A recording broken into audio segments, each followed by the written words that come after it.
దేవునికి శుద్ధి స్వర్ణాలు అన్నారు. ఈ కథలు పొందడానికి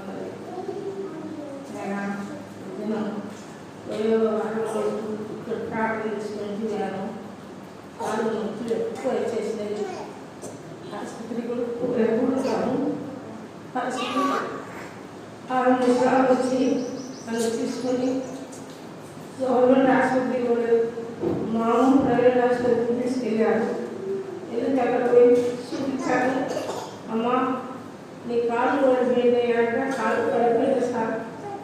నాకు 10 సంవత్సరాలు అవుతుంది. ఏం తినలేదు. కాళ్ళు వచ్చినాయి బాగానే దేవుని వల్ల నేను కాళ్ళు నడిచినాను. ఈ 2 నెలల నుంచి ఇక్కడ కాళ్ళ నొప్పి వచ్చేసినాయి. అది ఎందుకు వచ్చినాయో తెలియదు సార్ అన్నాను. అంటే ఆయన చూసి మందులు ఒక 5 రోజులు తాగిస్తున్నాడు. అవి తిన్నాక కాళ్ళు నొప్పులేమి తగ్గినాయి. కానీ నువ్వు ఎక్సైజ్ తీసుకొని రావాలమ్మా.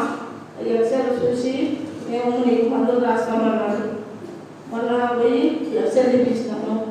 తీపిస్తే నన్ను ఎముకలన్నీ అరిగిపోయినాయంట. నడవలేదు. నడు నుంచి ఉన్నావు కూడా నేను చూపించలేదా అన్నాడు. చూపించలేదు సార్. దేవుడు ఎవరైనా చూపించగలేదు. బాగానే నడిచాను. ఇప్పుడే ఎప్పుడు వచ్చినాయి అన్నాను. ఎక్సైజ్ ఇచ్చినాడు. నాకు మందులు రాసిచ్చినారు. ఈ మందులు తినమ్మా అన్నారు. తింటున్నాను. నా కొరకు ప్రార్థన చేయండి. దేవుని వందనాలు. ఏం భయపడాల్సిన అవసరం లేదమ్మా. ఇన్ని రోజులు దేవుడు నిన్ను నడిపించినాడు, ఇప్పుడు కూడా నడిపిస్తాడు. ప్రార్థన చేద్దాం. భయపడకూడదు. ప్రార్థన చేయాలంటే దేని గురించి చింతించబడి ప్రార్థన విజ్ఞాపన మనం చేయాలి. కాబట్టి దేని గురించి కూడా భయపడాల్సినటువంటి అవసరం లేదు. మీరు ప్రార్థించండి. సంఘం అంతా కూడా ప్రార్థించండి. సలోమమ్మ కొరకు ఆమె మంచి ఆరోగ్యం దేవుడు ఇచ్చినట్లుగా, ఆ నడుము ఎముకలు అన్నీ కూడా కట్టబడినట్లుగా మీరందరూ కూడా ప్రార్థించాలని మనం చేస్తున్నాం. ఇంకా ఎవరైనా సాక్ష్యం చెప్పాలనుకుంటే వచ్చి సాక్ష్యం చెప్పండి.